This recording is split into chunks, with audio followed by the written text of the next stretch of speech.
Gipatasan ngadto sa full alert status ang puwersa sa kapulisan isip pagpangandam sa ika-40 nga kasumaran sa EDSA People Power. Atong sayran sa live report ni Alan Domingo. Alan?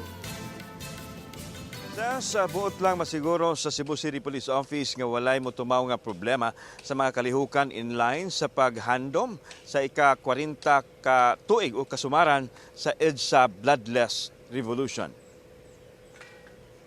Iklaro ni Police Colonel George Ilanan, ang direktor sa Cebu City Police Office, nga ipatuman sa kapulisan ang maximum tolerance din gihatagan ang mga tao og higayon nga makapadayag sa ilang katungod atol sa himuong kalihukan ug mga adlaw sa ika-40 ka tuig nga kasumaran sa EDSA Bloodless Revolution.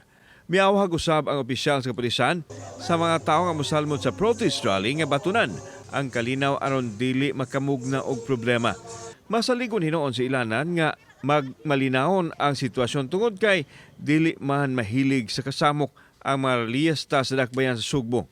So we are going to provide them security and traffic management para dili makamugna sila o traffic. Kagapong adlaw pa lang gibutang na sa full alert ang kapulisan ug mulanat kini hangtod sa alas 12:01 sa tungang gabi sa Pebrero 26. Andam na ang pwersa sa PNP sa pagresponde sa posibleng panghitabo subay sa EDSA People Power Celebration. Nasayran nga mapahigayon og lihok protesta ang kadiyang grupo sa Cebu City diin ang uban magsugod buntag pa lang. Atong gipagana no ang ato intelligence network and they have already the information o kinsa ang mga grupo nga mag-conduct og activities ugma. And so with that information natay adequate number of personnel nga ang atong i-deploy.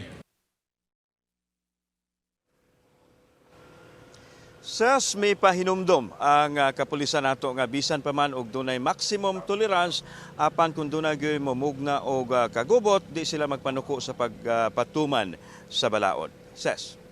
Dagang salamat, Alan Domingo.